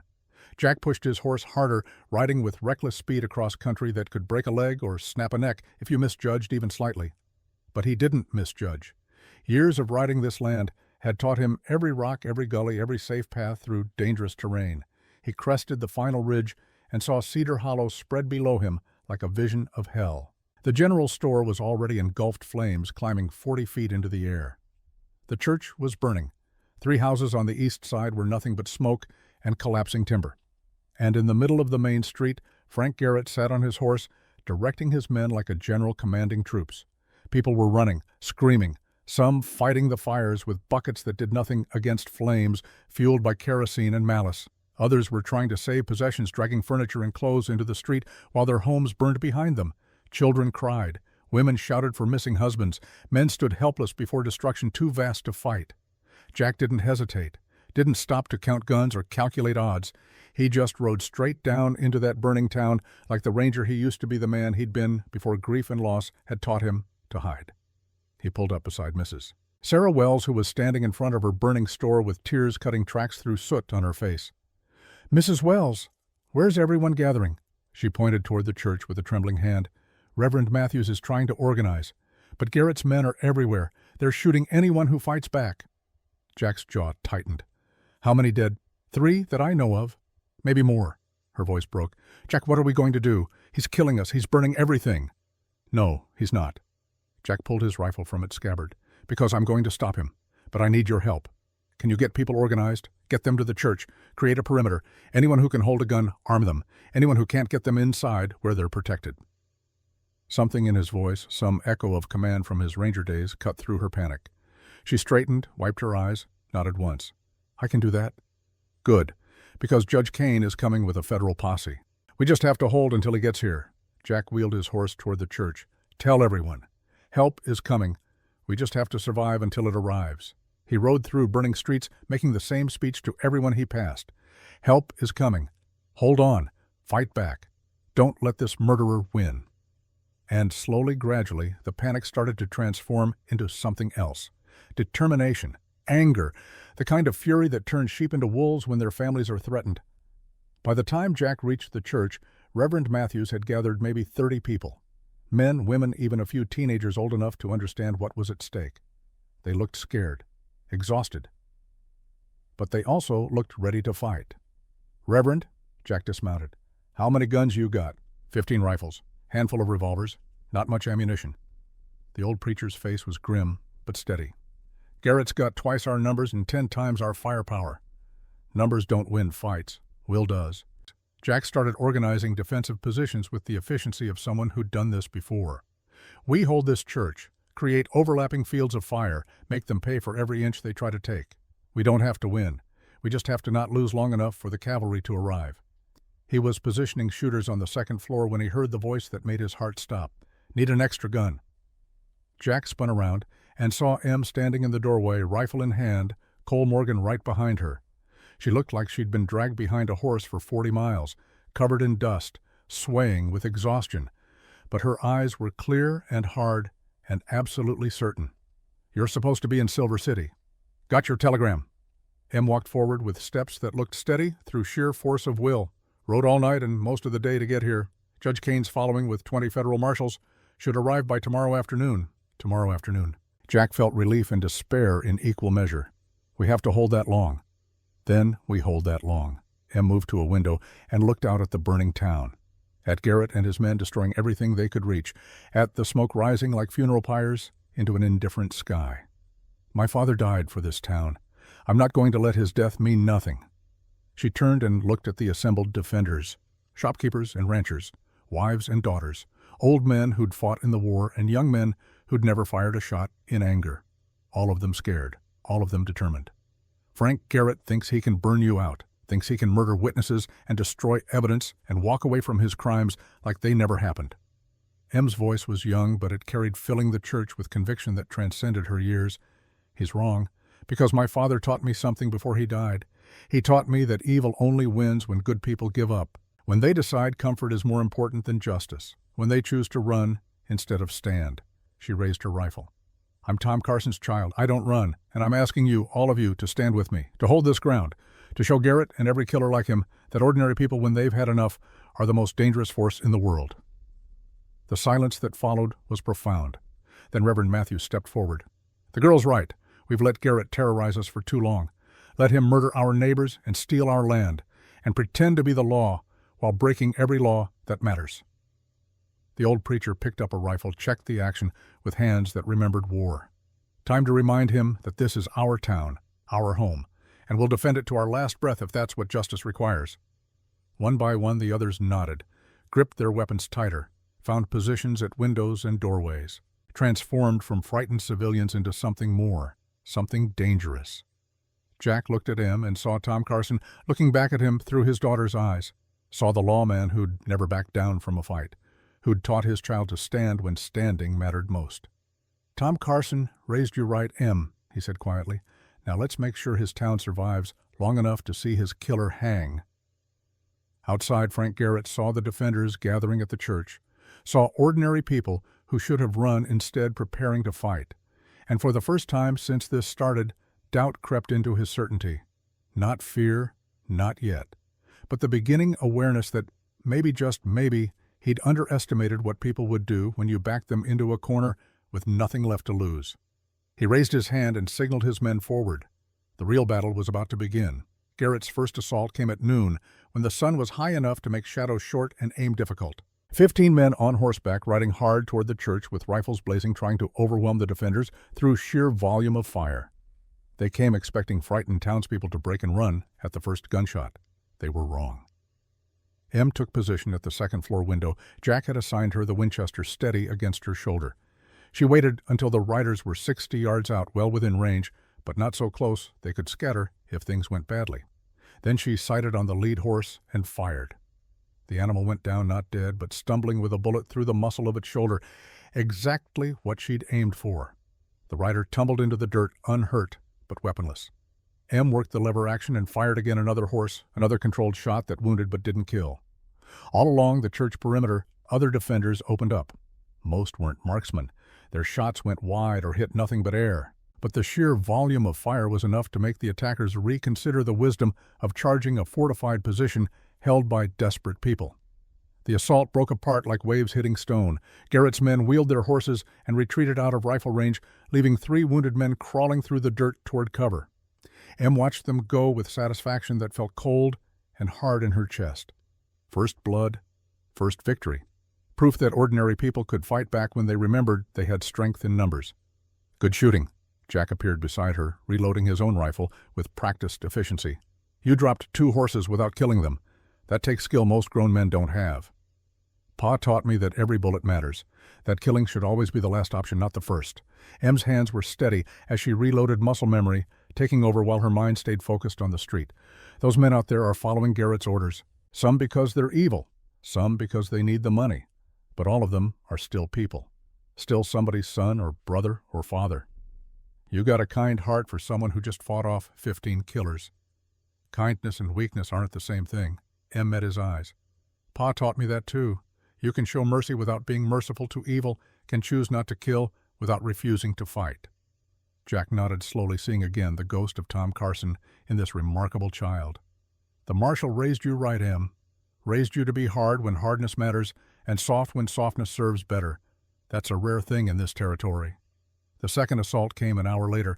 This time Garrett sent men on foot, using the cover of burning buildings to get closer before opening fire. They were smarter about it, more cautious, moving in short rushes between cover points, laying down suppressing fire to keep defenders' heads down. Em recognized the tactics. Her father had taught her about military maneuvers during long evenings when other girls were learning needlework and dancing. She'd studied how infantry advanced under fire, how to read terrain for advantage, how to anticipate enemy movement before it happened. "They're trying to flank us." She pointed to 3 men working their way around the church's east side. "Get behind our position where they can fire through the windows." "I see them." Cole Morgan had taken position, covering that exact approach. His rifle barked 3 times in quick succession, forcing the flankers to dive for cover. "But we can't cover every angle forever. Eventually they'll find a weak spot. Then we make sure there are no weak spots." Em turned to face the defenders scattered throughout the church, 28 people now more having arrived during the lull between attacks. Scared people, brave people, ordinary people who decided that running was worse than fighting. She raised her voice to carry across the space. "Listen to me, all of you. Garrett's men are professionals. They know how to fight, how to move, how to use cover and fire discipline to maximum advantage. Most of you have never been in a gunfight before today." Some of the defenders looked down, ashamed. Others just looked more frightened.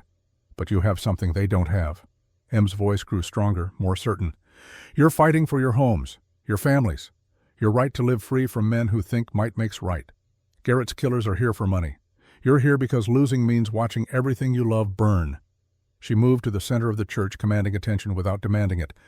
"My father spent his whole life hunting men like Garrett, men who prey on the weak, who hide behind badges and laws while breaking every moral code that matters.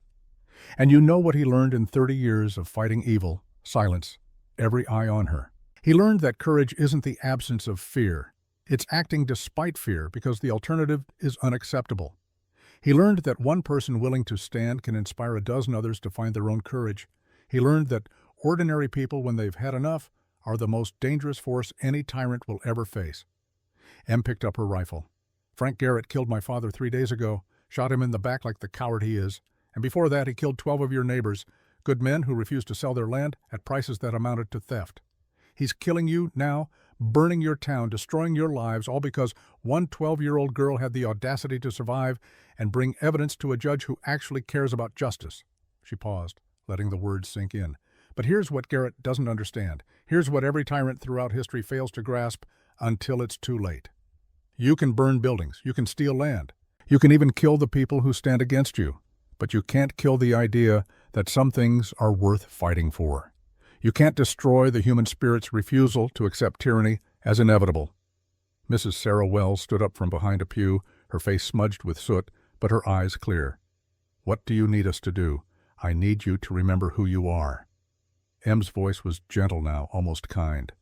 "You're not victims. You're Cedar Hollow. You're ranchers who break wild horses and work cattle through blizzards. You're shopkeepers who built businesses from nothing. You're mothers who've buried children and kept living. You're survivors, and today you're going to prove it." One by one, the defenders straightened, found their resolve, gripped their weapons with hands that shook less than they had minutes before. Reverend Matthews spoke from the altar. "The girl's right. We've been afraid too long. Let fear rule our choices. But fear is just a feeling, and feelings can be overcome by will." He picked up his rifle, the same one he'd carried through 3 years of war, 40 years gone. Time to show Garrett that he picked the wrong town to terrorize. Em spent the next hour turning frightened civilians into something resembling a fighting force. She couldn't make them into soldiers, didn't have time or resources for real training, but she could teach them basics. How to reload under stress, how to breathe through fear, how to aim center mass and squeeze the trigger instead of jerking it. She worked with each person individually patient, despite the urgency thrumming through her veins. Showed Mrs. Wells how to brace the rifle against her shoulder to absorb recoil. Taught young Timothy Harris, barely 16, how to estimate distance and adjust his aim accordingly. Helped old Samuel Green, whose hands shook with palsy, find a position where he could rest the barrel on a windowsill for stability. Jack watched her work and felt something in his chest that had been frozen since the fire. Not quite hope, not yet, but the beginning of belief that maybe, just maybe, they could hold until Judge Kane arrived with reinforcements. Cole pulled him aside while Em was working with a group of women who'd never fired a gun before today. "That girl's something special, I know. She's going to get herself killed if she keeps putting herself at the front of every fight." Cole's voice was low, worried.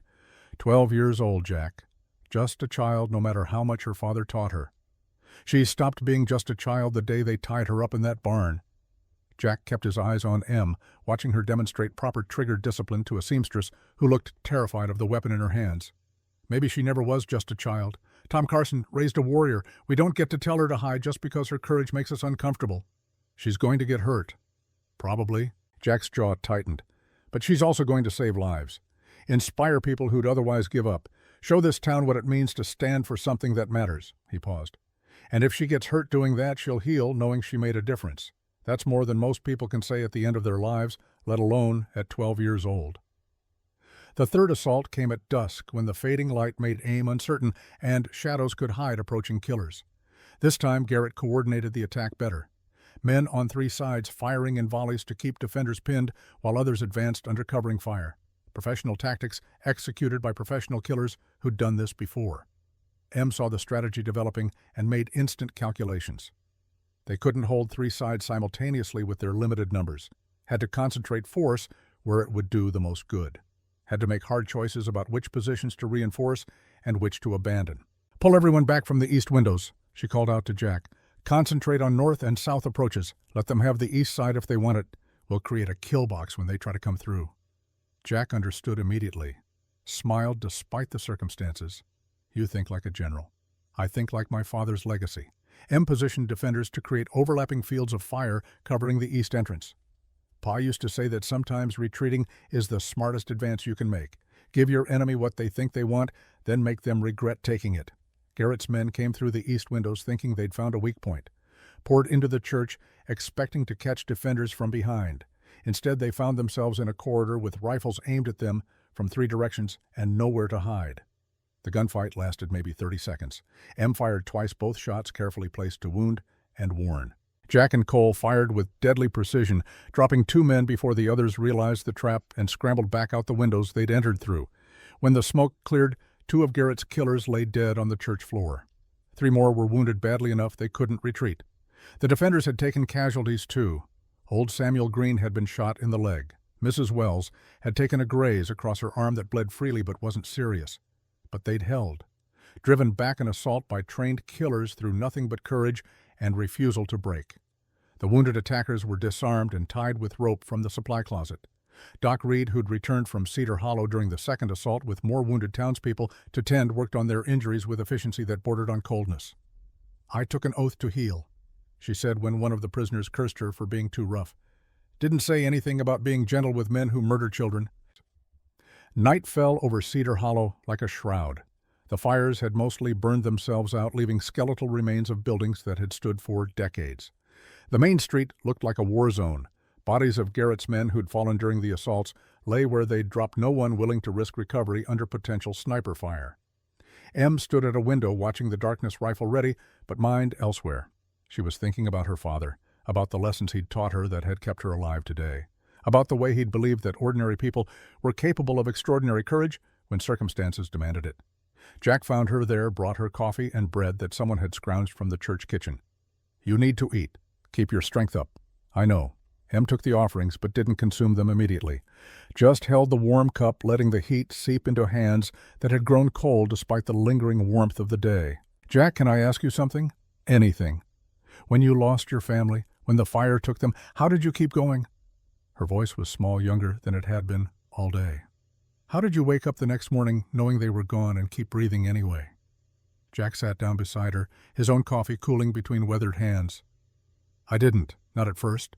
For weeks I just existed, went through the motions of living without actually feeling alive, thought about joining them more times than I can count. What changed? Honestly, nothing changed. The pain didn't get smaller. The loss didn't feel less devastating. I just realized that Catherine and Lily Rose wouldn't want me to stop living just because they had to. Jack stared into his coffee like it held answers to questions he'd stopped asking years ago. Tom Carson told me something once before the fire, said that love doesn't end when someone dies. It just changes form, becomes memory and legacy, and the impact that person had on the world. Em wiped at her eyes with the back of her hand. I miss him so much, it physically hurts. I know. Jack put an arm around her shoulders, this broken cowboy and this grieving child, both carrying losses too heavy for the frames that held them. But Em, your father is still here. In every lesson he taught you, every value he instilled, every moment of training that's keeping you alive today. Tom Carson didn't just create you, he shaped you into someone who could carry on his work after he was gone. I don't want to carry on his work. I want him back. Of course you do. Jack pulled her closer, letting her lean against him the way his own daughter had before the fire took her. But wanting doesn't change what is. Tom Carson's dead, murdered by a coward who thought killing a lawman would solve his problems. And now you get to decide what that death means. Does it mean Garrett wins? Does it mean evil triumphs because one good man fell? Or does it mean that your father's legacy lives on through someone brave enough to finish what he started? Em was quiet for a long moment. Then she straightened, wiped her eyes one final time, and picked up her rifle with hands that no longer trembled. It means I finish what he started, no matter what it costs, no matter how much it hurts. Her voice was steady again, young but unbreakable. Because you're right. Pa didn't just raise me. He prepared me for exactly this moment, this fight, this choice between running and standing. The hours before dawn were quiet, too quiet. Em knew from her father's teaching that quiet often preceded violence, that enemies used darkness and silence to move into position for devastating attacks. She stayed alert despite exhaustion, pulling at her like an anchor. watching, listening, trusting instincts honed by a lawman who'd survived 30 years of hunting killers. At 3 in the morning, she heard it, the soft creak of leather, the whisper of boots on dirt. Someone was approaching the church from the north, moving with stealth that spoke of professional training. Em didn't raise an alarm, didn't call out or fire warning shots, just tracked the sound with her rifle, waiting to see what revealed itself. Patient the way her father had been patient, knowing that premature action often ruined good opportunities. A figure emerged from the darkness. Not Garrett's men. Someone else. Someone who moved with purpose but not aggression, who called out identification before coming into rifle range. Federal Marshal Thomas Kane's posse. Don't shoot. We're friendlies. Em's heart leaped. Judge Kane had made better time than expected, had pushed his men through the night to reach Cedar Hollow before dawn, before Garrett could consolidate his position or mount another devastating assault. She called down softly, "Advance and be recognized." 20 riders emerged from the darkness, all of them armed, all of them wearing the kind of grim determination that came from men who'd ridden hard toward danger instead of away from it. Judge Kane sat at their head, looking exhausted but resolute. "Miss Carson." He dismounted and approached the church. "Report." "We've held the church against 3 assaults, killed 2 of Garrett's men, wounded 5 more, took some casualties ourselves, but nothing critical." Em's voice was professional, the kind of clipped report her father would have given. "Garrett's holed up in the sheriff's office with maybe 8 men left. He's burned most of the town trying to destroy evidence and witnesses. But we've held, and we're ready to finish this." Judge Kane looked at this 12-year-old girl who reported like a seasoned officer at the defenders, visible through the church windows at the burning town that had refused to surrender despite overwhelming odds. Something in his weathered face softened. "Tom Carson raised you right, Em." "Yes, sir, he did." Em stood straighter. "And now I'm asking permission to participate in Frank Garrett's arrest. As a deputized federal witness and as the Marshal's legacy, I've earned the right to see this through to the end." The judge considered for a long moment, then nodded slowly. "Permission granted. But you stay behind the Marshals. You observe. You don't engage unless absolutely necessary." "Understood. Understood." As dawn broke over Cedar Hollow, painting the smoke-stained sky in shades of amber and rust, 2 forces prepared for the final confrontation. In the church, defenders who'd held through a night of violence readied themselves for one last fight. In the sheriff's office, Frank Garrett and his remaining killers faced the reality that their empire was crumbling, and the only question left was how many people they'd take down with them. Em checked her rifle one final time, looked at Jack, who nodded encouragement, looked at Cole, who smiled despite obvious worry, looked at the townspeople who'd found courage they didn't know they possessed. Then she walked out into the dawn beside Judge Kane and 20 federal marshals, ready to finish what her father had started. Ready to show Frank Garrett what happened when you murdered a lawman and left his legacy alive to seek justice. Ready to prove that Tom Carson's name wasn't buried in some unmarked grave. It walked toward the sheriff's office with a rifle in hand and righteous fury in her heart. And it was about to remind a killer that justice delayed or denied always comes eventually. Always. Dawnlight turned Cedar Hollow's main street into something that looked like the end of the world. Smoke still rose from burned buildings. Bodies of Garrett's fallen men lay scattered like broken dolls. The townspeople emerged from the church behind Judge Kane's marshals, a ragged army of shopkeepers and ranchers who'd discovered that ordinary people could fight back when pushed far enough. Em walked beside the judge, her rifle held ready, but pointed down. Professional, the way her father had taught her. Behind them, Jack Stone and Cole Morgan flanked the formation 2 old warriors who'd found reasons to fight one more battle. And behind them came the rest. Mrs. Wells, with her arm bandaged. Reverend Matthews carrying the rifle he'd used in a war 40 years gone. Young Timothy Harris walking tall, despite the fear she could see in his eyes. They were 20 yards from the sheriff's office when the door opened. Frank Garrett stepped out into the morning light like a man who still believed he held all the cards. He'd changed since Em last saw him, grown harder, somehow more dangerous in the way cornered animals become when they realize escape is impossible. 8 men flanked him, the last of his hired killers, all of them armed and positioned for maximum defensive advantage. "Judge Kane," Garrett's voice carried false courtesy over genuine menace. "Didn't expect to see you here so soon. Must have ridden all night." "Frank Garrett." The judge's tone was flat official. "You're under arrest for the murder of Federal Marshal Tom Carson, for conspiracy to commit fraud, for the deaths of 12 Cedar Hollow citizens, and for arson and attempted murder of witnesses. Drop your weapons and surrender peacefully." Garrett laughed. Actually laughed, the sound echoing off burned buildings in a way that made Em's skin crawl. Arrest me. On what evidence last I checked, the only witness to anything was a 12-year-old girl with an overactive imagination. The evidence is in Silver City. Judge Kane gestured toward M. Miss Carson delivered comprehensive documentation of your crimes, medical reports from Doc Reed, land deeds with forged signatures, testimony from your own men who've decided cooperation looks better than hanging. For the first time, uncertainty flickered across Garrett's face. Billy Cutter wouldn't talk. Billy Cutter's in a Silver City jail cell, singing like a bird to save his own neck. Kane's smile was cold. We sent men back to collect him, and the others Miss Carson left tied up in the mountains. Took some convincing, but he told us everything. How you've been murdering ranchers for 5 years, how you killed Tom Carson when he got too close to the truth, how you used this girl as bait to draw out her father, then shot him in the back like the coward you are. Garrett's hand moved toward his gun. Em saw it, saw the decision forming in his eyes.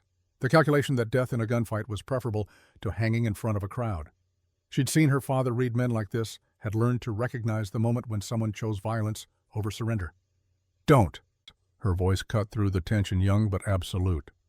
You draw that gun, and 20 rifles put you down before you clear leather. You die in the dirt like a dog, and that's the end of your story.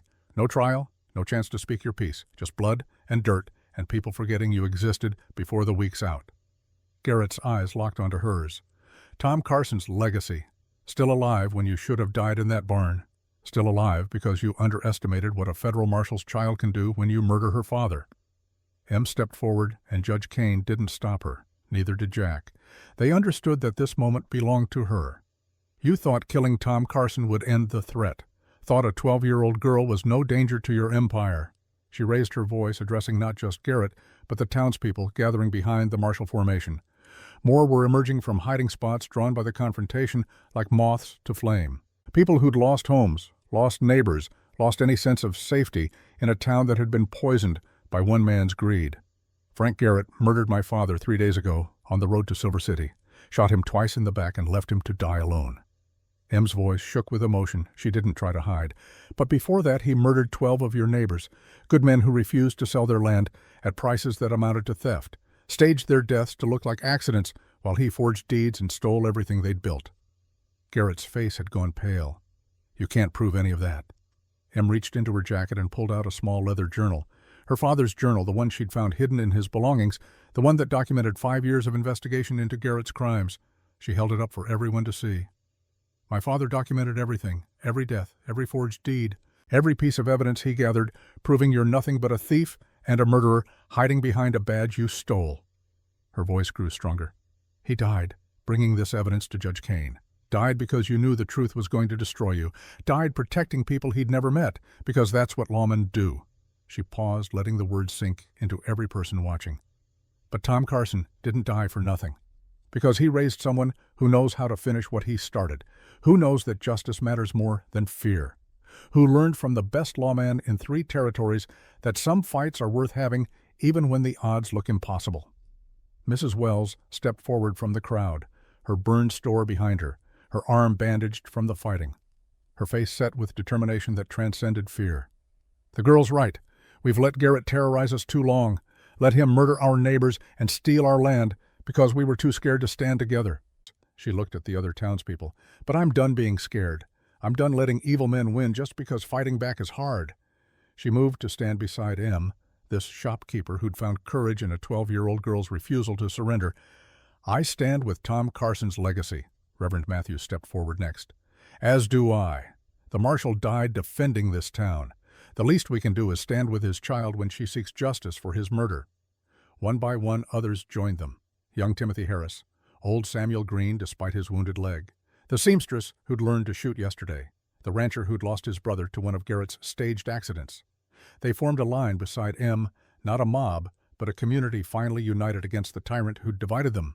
Garrett saw his control slipping, saw the empire he'd built crumbling, as ordinary people remembered they had power in numbers. His hand dropped to his gun, desperation overriding tactical sense. You want her, he snarled at the crowd. Come take her, but I'm not going down alone. Everything happened in the space between heartbeats. Garrett drew his revolver, bringing it up toward Em with the speed of someone who'd killed before and expected to kill again. Jack Stone moved like lightning, throwing himself between the gun and the girl willing to take a bullet meant for someone else's child the way he hadn't been able to save his own. But Em was faster than both of them. Her rifle came up in one smooth motion, the training her father had drilled into her overriding conscious thought. She fired before Garrett's gun leveled, before Jack completed his dive, before anyone else could react. The shot took Garrett in his right hand, shattered bone, and dropped the revolver before he could pull the trigger. Precise, controlled, exactly what her father had taught her. Wound to disarm. Stop the threat without becoming a killer. Garrett screamed and grabbed his mangled hand. His remaining men looked at the marshals, at the armed townspeople, at the girl who'd just put a bullet exactly where she'd aimed it and made the smart choice. Hands went up. Weapons hit the dirt. One by one they surrendered to Judge Kane's deputies, who moved in with handcuffs and grim satisfaction. Judge Kane walked up to Garrett, who'd fallen to his knees, cradling his destroyed hand. "Frank Garrett, by the authority vested in me by the territory of Wyoming and the United States government, you're under arrest. You'll be transported to Silver City to stand trial for murder, fraud, and conspiracy. If convicted, and you will be convicted, you'll hang by the neck until dead." He gestured to his deputies. "Get him out of my sight." As they dragged Garrett away, the killer's eyes found Em one last time. "You're just a child, just a little girl playing at being her father." Em met his gaze without flinching. "I'm Tom Carson's legacy, and that means something in this territory. It means I don't run from murderers. It means I finish what my father started. And it means you're going to hang for killing him." She paused, and when she spoke again, her voice carried across the street to every person watching. "Justice isn't about revenge. My pa taught me that. It's about making sure evil actions have consequences, about protecting people who can't protect themselves, about standing up when standing up is hard." Her eyes never left Garrett's. "You killed the wrong lawman, because Tom Carson's name didn't die with him. It's standing right here, and it's going to make sure you answer for every life you've taken." They took Garrett away in chains, loaded him and his surviving men into a wagon for the long ride to Silver City and the gallows that waited there. The townspeople watched in silence as the wagon rolled out, carrying with it the man who'd terrorized them for 5 years. When the dust settled, when the wagon disappeared over the ridge, someone started clapping. Mrs. Wells. Then others joined in. Reverend Matthews, Timothy Harris, the seamstress and the rancher, and old Samuel Green. Within moments, the whole town was applauding not for violence or vengeance, but for courage, for standing together, for proving that ordinary people could fight back when they remembered their own strength. Em stood in the middle of it all, exhausted and grief-stricken, and absolutely certain she'd done what her father would have wanted. She'd brought his killer to justice without becoming a killer herself, had honored his memory by finishing his work, had shown this town that the marshal's legacy was exactly who she claimed to be. Jack Stone put his hand on her shoulder. "Tom Carson would be so proud." "I know." Em wiped tears she didn't bother hiding. "I just wish he was here to see it." "He is," Jack squeezed gently. "In every lesson he taught you, every value he instilled, every moment of training that kept you alive and helped you do this right." He paused. "Your father lives on through you, Em, through the justice you secured and the courage you showed. That's the best legacy any parent could hope for." 3 months later, Cedar Hollow looked different. Better. The burned buildings had been rebuilt this time with help from neighboring towns who'd heard about the girl who stood up to a corrupt sheriff and won. The main street bustled with activity as people reclaimed their lives from the fear that had gripped them for too long. Em lived with Doc Abigail Reed, now the physician, having agreed to be her legal guardian until she came of age. But most evenings found her at Lonesome Ridge Ranch sharing dinner with Jack Stone and learning everything he could teach about running a spread that size. "Your father left you land," Jack explained over plates of stew Em had cooked herself. 300 acres he'd been buying piece by piece, planning to retire there someday. Judge Kane cleared the deed. It's yours free and clear. 300 acres. Em processed this, thinking about her father's quiet planning, his belief that one day he'd hang up his badge and settle into a different kind of life, a life he'd never gotten to live. "What am I supposed to do with it? I'm 12. "You're going to learn to manage it." Jack's smile was gentle. "I'll teach you everything I know about cattle and horses and land management. By the time you're 18, you'll be ready to run your own ranch. Make something of what your father left you." Em thought about that, about growing up, about honoring her father's memory, not just through justice, but through building something lasting on the land he'd purchased for a future he'd never see. "He'd like that," she said quietly. "Pa always said the best response to evil is building something good in its place." The next morning, Em rode out to the small cemetery on the hill overlooking Cedar Hollow. Her father's grave was there now, marked with a simple stone that read, Thomas Carson, Federal Marshal, beloved father, defender of justice. Fresh flowers already sat at its base, placed by townspeople who remembered what he'd died protecting. Em added her own flowers and sat in the grass beside the marker. The morning was clear and cool, the kind of Wyoming day her father had loved. She could almost hear his voice on the wind, patient and kind, teaching her one more lesson about life and loss and moving forward. I did it, Pa. She spoke to the stone like it could hear her. Caught Garrett. Saw him tried and convicted. Judge Kane said he'll hang next week. She paused. I know you taught me justice isn't about revenge, but I won't lie and say watching him get sentenced didn't feel good. He killed you. He deserved what he got. She was quiet for a moment, listening to birds and distant cattle. Jack's teaching me to run a ranch. Says you left me land. Says you were planning a future you didn't get to have. Tears came, but she let them fall. I miss you so much it still hurts to breathe sometimes. Miss your voice, miss your lessons, miss just knowing you're in the world, even when we're apart. The wind picked up, rustling through grass and sage. But I understand now what you tried to teach me. That love doesn't end when someone dies. It just changes form, becomes memory and legacy and the things we do to honor those we've lost. Em stood brushing dirt from her pants. You're still here, Pa, in everything you taught me, everything I've become because you believed I could be more than just your little girl. You made me into someone who could finish your work, someone who could stand up to evil and win. She touched the stone one last time. I won't let you down. I'll build something good on the land you left me. I'll help people the way you did. I'll make sure Tom Carson's name means something to people who never got to meet you. She smiled through tears. Because I'm your legacy, and that means something. Em rode back toward town as the sun climbed higher, painting the landscape in shades of gold and amber. She stopped on a ridge where she could see both Cedar Hollow below and Lonesome Ridge Ranch in the distance. Two places, two futures, connected by a girl who'd learned that courage wasn't the absence of fear, but the decision to act despite it. Jack met her at the ranch that evening. They sat on the porch watching the sunset paint the sky in colors that seemed too beautiful for a world that contained so much pain and loss. But that was the paradox of life Em was learning. Beauty and tragedy existed together. Joy and grief were two sides of the same coin. You couldn't have one without risking the other. You thinking about your father? Jack asked. Always. Em leaned against the porch rail. But not just sad thoughts anymore. Good ones too. Memories of him teaching me to track, to shoot, to read people and situations. All the things that kept me alive when Garrett came after us. He gave you gifts that'll last a lifetime. He gave me more than that. Em's voice was thoughtful. He gave me purpose. Showed me that one person standing up can make a difference. That justice matters even when it's hard to achieve. That protecting people who can't protect themselves is the highest calling anyone can answer. She turned to look at Jack, this broken cowboy who'd found reasons to live again by helping a 12-year-old orphan seek justice for her murdered father. Thank you for everything, for finding me, for believing in me, for teaching me that family isn't just blood. It's the people who stand beside you when standing is all you have left.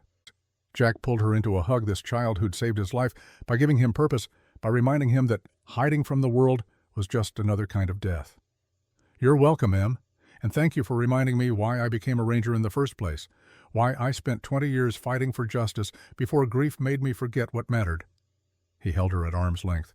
Tom Carson would be so proud of you, but I hope you know I'm proud too.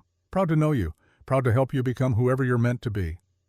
They sat together as stars emerged one by one in a sky vast enough to hold all the grief and hope and possibility the world contained. Somewhere in Silver City, Frank Garrett waited in a cell for the hangman. Somewhere in the mountains, Red Sky Walker's spirit rode the wind. Somewhere in memory, Tom Carson smiled at the legacy who'd honored his name by finishing what he'd started.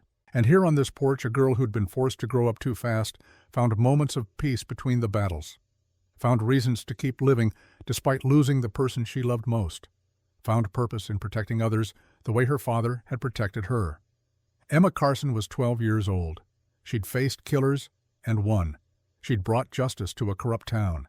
She'd proven that the marshal's legacy was someone who mattered, someone who could make a difference, someone worthy of her father's name. But more than that, she'd learned the lesson her father had spent his whole life teaching. That evil only wins when good people surrender. That ordinary courage multiplied across ordinary people becomes an unstoppable force. That standing up when standing is hard is the only way justice ever gets served. She was 12 years old, and her story was just beginning. The end.